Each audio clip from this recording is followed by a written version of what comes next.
call the meeting of the District of Columbia for Ethics and Government Accountability to order. I'm Bega Chairperson Norma Hutcheson. This meeting is being held at the Board of Ethics and Government Accountability, 1030 15th Street Northwest, Suite 700 West, and virtually. Joining me today for this meeting are board members Charles Nottingham, Felice Smith, Darrin, Sobin, and Melissa Tucker. Together, we constitute a quorum for this meeting. We want to welcome members of the public and those of you who may be joining us for the first meeting in our new in our new office space. We are still working out the technical issues with the space, so I will please ask everyone in the room to make your phones or computers muted if you're joining the meeting on your device. Since it was first posted, the only change to the meeting agenda is the link to the platform for the virtual portion of the meeting.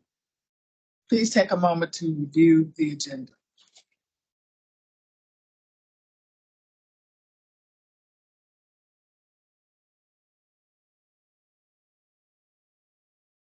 Is there a motion to adopt the agenda? I'll offer the motion that we adopt the agenda for today's meeting. Thank you. Is there a second? Been moved and seconded that we adopt the agenda for today's meeting. If no one has any comments or suggestions, all those in favor, please, of adopting the agenda, please indicate by saying aye. Aye. Any nays? Hearing none, the board has adopted the agenda for today's meeting. Before us today are the December 2023 draft meeting minutes. Will a member make a motion that we consider approval of the meeting minutes?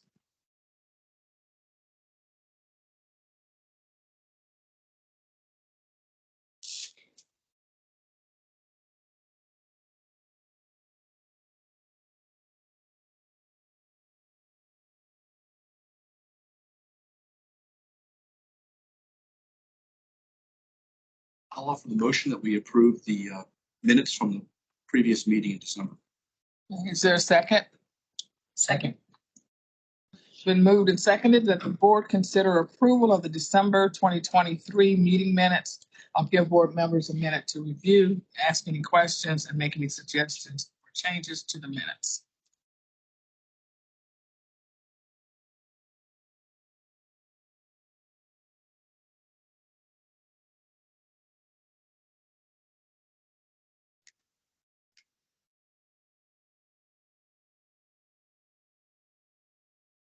No one has any comments or suggestions. All those in favor of approving the December 2023 meeting minutes, please signify your approval by saying aye. Aye. Any opposed? Hearing none, the board approves the December 2023 meeting minutes. The next item on the agenda is a report from the Office of Open Government. Niquelle Allen, Director of the Office of Open Government, will provide the report on behalf of the office. Director Allen, please proceed. Thank you. Good afternoon, Chairperson Hutcheson and members of the board. I am Niquelle Allen, Director of Open Government. After 6 years of preparation, negotiation, and construction, I am thrilled to be presenting my first report on the activities of the Office of Open Government from the new boardroom. Thank you, Board Member Sobin, for planting the seeds of this office many years ago when you served as the first director of the Office of Government Ethics. I am so glad we're here. Our space enables Bega to fully express our mission of ensuring an ethical and transparent government. I would also like to take this opportunity to acknowledge the efforts of our IT specialist, Kevin Brown.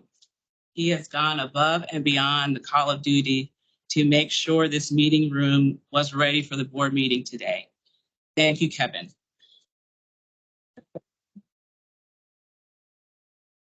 Since the last board meeting, the Office of Open Government has continued to fulfill its mission of ensuring that all persons receive full and complete information regarding the affairs of the District of Columbia government and the actions of those who represent them. I would like to begin my report by introducing the board to the Office of Open Government's new Chief Counsel, Louis L. Neal, Jr., who's seated beside me at the table today. Chief Counsel Neal joined the Office of Open Government on January 2nd, 2024. He is the former General Counsel at the Office of Administrative Hearings, OAH, where he served as also the Senior Attorney Mediator. Prior to his 10 years at OAH, Chief Counsel Neal worked as a private attorney specializing in family law and landlord-tenant matters. He is a longtime resident of the District of Columbia and surrounding areas, and he is a native of Ocala, Florida. He is a graduate of the University of Maryland at College Park and the University of District of Columbia, David A. Clark School of Law. Chief Counsel Neal is also honorably discharged U.S. Marine, having served for 8 years. We are extremely pleased that he has joined the Office of Open Government. I will begin my report with the Office of Open Government's Open Meetings Act and Freedom of Information Act advice rendered. Since the last board meeting, I issued an advisory opinion dismissing a complaint number OOG-2023-009 on November 30th, 2023. This was a complaint against the Department of Forensic Sciences that did not raise issues within the director's authority under the Open Meetings Act. However, because the allegations showed a possible abuse of position by a Department of Forensic Sciences staff member intervening to stop a public body meeting, I referred the matter to the Inspector General. The dismissal and the complaint are in Dropbox. OOG rendered informal Open Meetings Act and FOIA advice since the last board meeting. OOG staff has responded informally via email or telephone to requests for assistance as follows. OOG responded to 2 requests for OMA advice. OOG responded to 2 requests for FOIA advice, and OOG responded to 15 requests for technical assistance with open-dc.gov. OOG has also continued with Open Meetings Act enforcement through remote meeting monitoring. OOG's legal staff attends remote public body meetings to ensure compliance with the Open Meetings Act.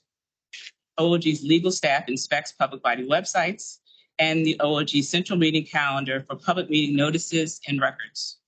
OOG's attorneys also provide legal advice on Open Meetings Act compliance and take corrective action if necessary. Since the last board meeting, OOG's legal staff attended 10 remote public body meetings. As a result of the monitoring, OOG's attorneys communicated 1 corrective measure to a public body because it failed to post a meeting agenda. The next item in my report is training and outreach. The first item is advancing racial equity. On December 14th, 2023, I completed Advancing Racial Equity training course that is required for all managers. The 4-hour course was designed to build a shared language of racial equity and facilitate staff understanding about what racial equity means for themselves and their respective agencies, understand the legacy of opportunities and racial inequities within the District of Columbia, develop a shared racial equity analysis, including messaging and definitions of key terminology, and increase skills analyzing policies and procedures and practices from racial equity perspective. Records management is next training on December 28th through 23rd, 2023. Attorney advisor Anthony J. Skirbo took the 6-module records management training offered by the D.C. Office of Public Records to receive certification as Bega's new record management officer. Effective January 2nd, 2024, Attorney Skirbo is serving as Bega's records manager and is responsible for Bega's record retention schedule and coordinating with the Office of Public Records on behalf of the agency. And next is the litigation and legislative update. Respecting litigation, since the board's last meeting, I have no litigation updates to report. I have 1 legislative matter to report, which is the proposed new DC FOIA exemption for physical and mental evaluation reports, which is Bill 25-0545. I have previously reported on the Health Occupations Provisions General Amendment Act of 2023. That bill would provide for medical records, orders for fitness to practice evaluations, or other types of physical and mental evaluations and resulting reports to be exempt from disclosure under DC FOIA. On December 7, 2023, the DC House Council's Health Committee held a hearing on the bill, but the FOIA exemption was not mentioned. Last, I will report on administrative matters. The wrapping up of the office relocation project continued in December. I, along with Director Cooks, Chief of Staff Mitchell, and IT Specialist Brown, continued to meet with the Department of General Services and its contractors regarding our new facility, which is here. We are closing out outstanding matters with acceptance of this facility, installation, and operation of technology in the building. We last met on December 20th, 2023.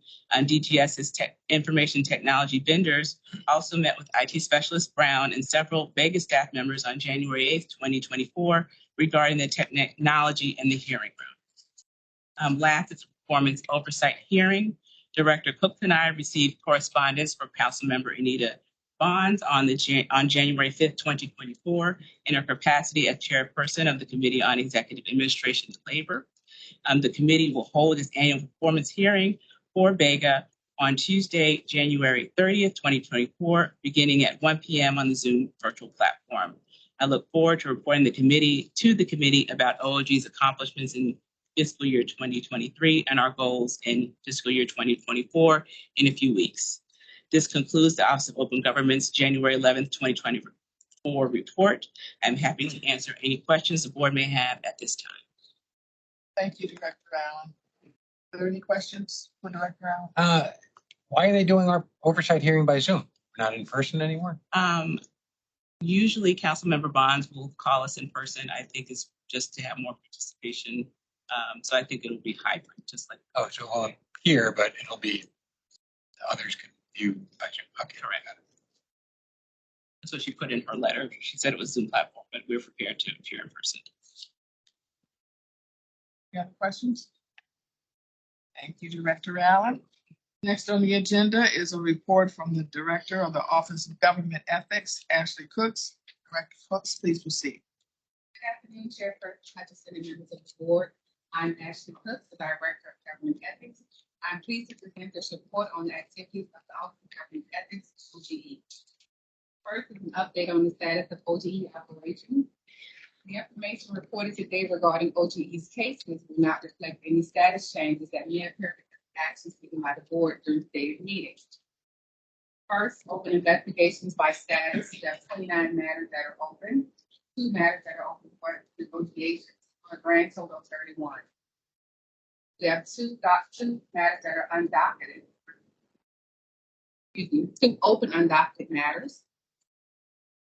Pending investigations by status, we have 36 matters that are closed pending collection, 3 matters that are stayed pending DC Superior Court case, 1 matter stayed for OAG False Claims Act case, 4 matters stayed for OIG investigation, for a grand total of 44 pending state investigations by status.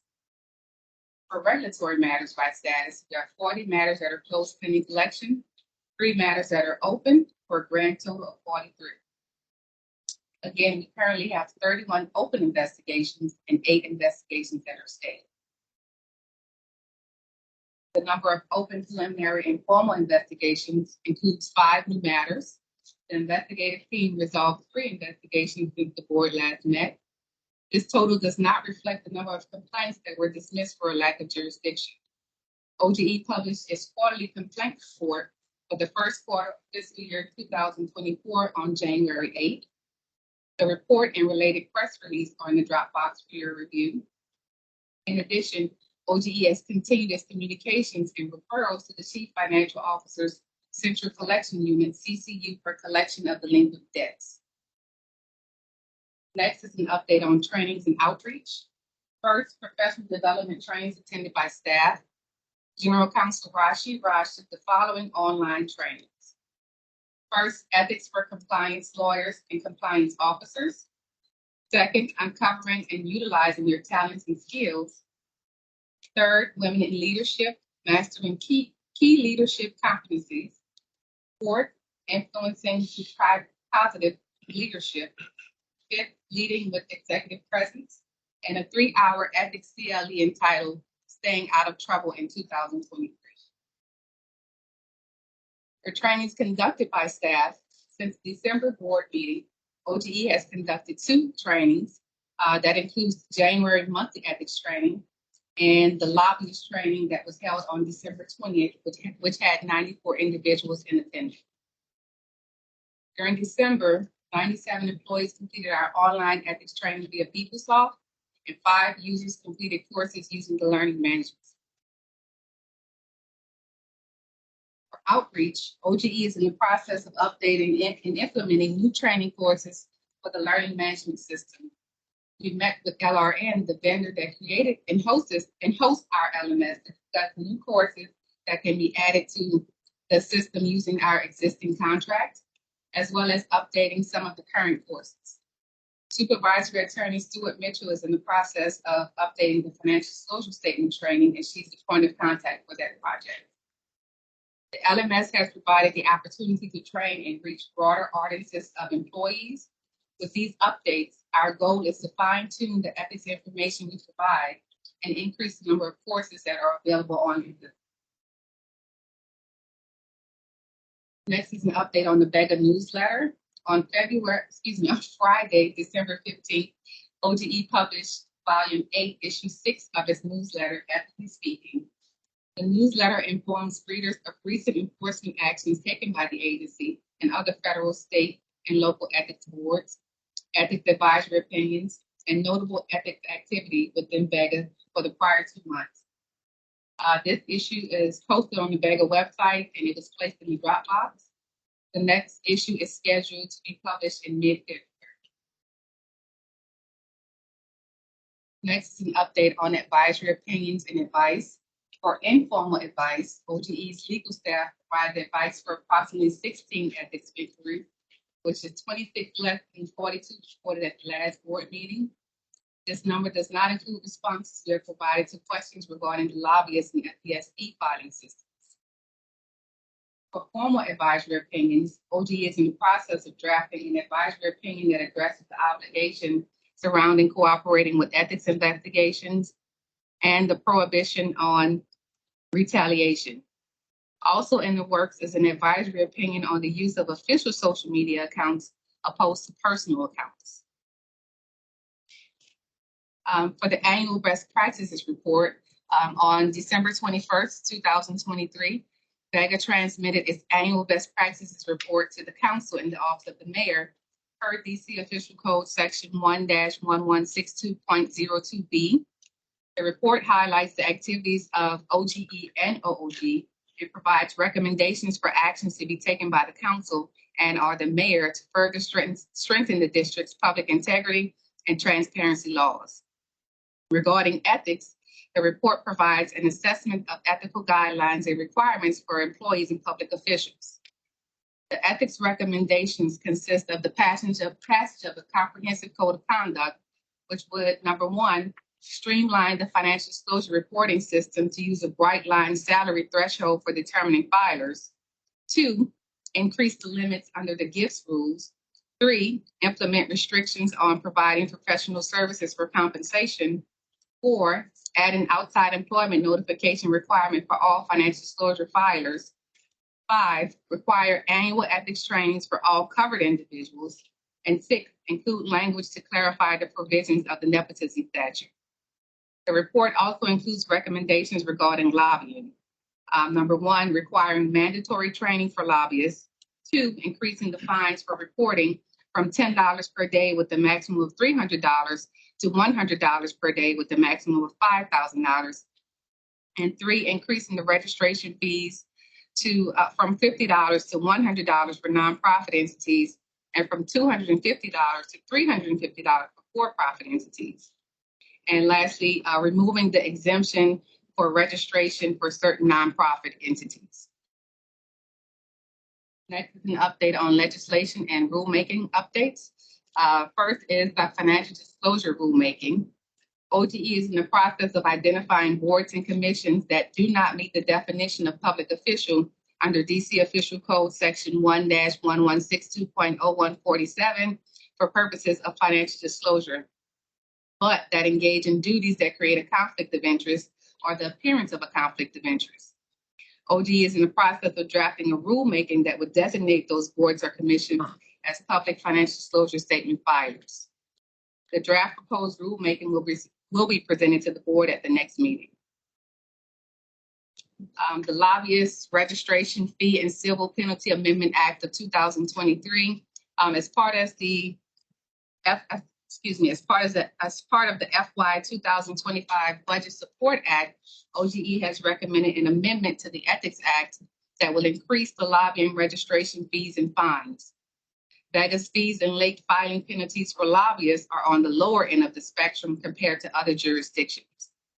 As a follow-up by the City Administrator's Office, we recently provided information regarding the number of registered lobbyists and the amount of late filings that we received. For OGE administrative matters, the 2024 performance oversight hearing is scheduled to take place on January 30th. Chairperson Hutcheson, Director Allen, and I will provide information and testimony regarding the agency's performance before the Committee on Executive Administration and Labor. The agency will provide answers to our oversight questions on January 23rd.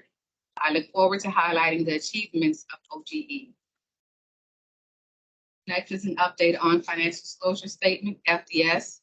Pursuant to DC Official Code Sections 1-1162.24 and 1-1162.25, public officials and certain government employees must file a financial disclosure statement as a means of transparency and to prevent engaging in conduct that violates the Financial Conflict of Interest statute. Bega is responsible for ensuring that employees and public officials who meet the statutory requirement file their annual financial disclosure statement. The FDS team is in the process of kicking off the 2024 season. Attorney Van drafted the new timeline, and Program Coordinator Kosick is in the process of identifying ethics counselors who will serve as agency points of contact regarding notice and filings. Next is an update on lobbying registration and reporting, LRR. Pursuant to DC Official Code Section 1-1162.27A, person who receives compensation or expends funds in the amount of $250 or more in any 3 consecutive calendar month period for lobbying shall register with the Director of Government Ethics and pay the required registration fee. According to DC Official Code Section 1-1162.30, each registrant shall file a quarterly report concerning the registrant's lobbying activity during the previous quarter. The 2024 registration and fourth quarter activity reports are due on January 16th. According to the LRR team, lobbyist reporting has remained steady since the e-filing system opened on December 21st. In November, 13 registrants failed to file a timely renewal. The LRR team has identified those entities and sent notices to those registrants. And last is an update on public investigations. We just have one, that's 23-0006F, Henry David DeBoer. This is a formal investigation based on a complaint filed by the Criminal Justice Coordinating Council, CJCC, and referred by the Office of the Inspector General. According to the complaint, David DeBoer, respondent and former IT specialist with the Department of Employment Services, provided IT services to CJCC as a vendor through Enlightening Inc. during his district government tour of duty. Respondent's alleged conduct violates DPM Section 1807.1, which prohibits employees from using government time or resources for other than official business or government-approved or sponsored activities. Respondent also failed to report Enlighten on his 2022 financial disclosure statement and failed to file a 2023 statement. An evidentiary hearing is scheduled to take place today at 2 p.m. in this matter. Thank you. This concludes the Office of Government Ethics, January 11, 2024 report. I welcome any questions you may have. Thank you, Director Cooks. Are there any questions for Director Cooks? I just had a comment. I just wanted to tell you how much I always enjoy the newsletter. It's fun and engaging, which is difficult to do in this area sometimes, and particularly your poem on gifts. Oh, thank you. It's a hidden talent. Thank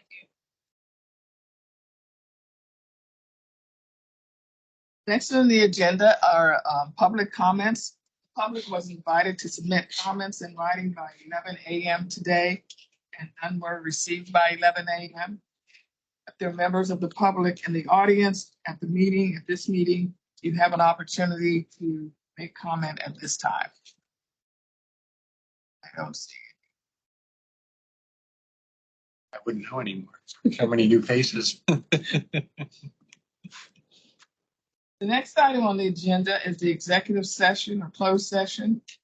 This item is a closed session to discuss ongoing confidential investigations pursuant to D.C. Official Code Section 2-575B14, to consult with an attorney to obtain legal advice and to preserve the attorney-client privilege between an attorney and a public body pursuant to D.C. Official Code Section 2-575B5A, to discuss personnel matters, including the appointment, employment, assignment, promotion, performance evaluation, compensation, discipline, demotion, removal, or resignation of government appointees, employees, or officials pursuant to D.C. Official Code Section 2-575B10, to deliberate on a decision in which the Ethics Board will exercise quasi-judicial function pursuant to D.C. Official Code Section 2-575B13,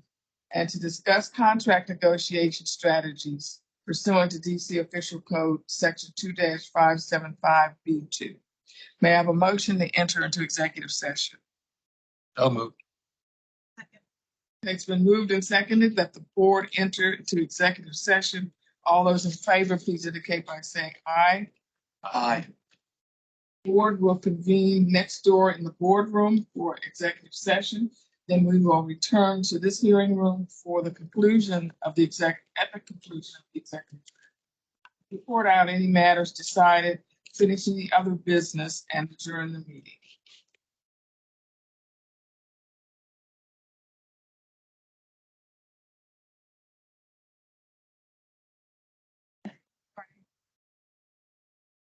Nine p.m. and we are out of executive session. We're resuming the meeting and we are reporting out two matters. The board approved a negotiated disposition in case number 23-0102-P in Ray C.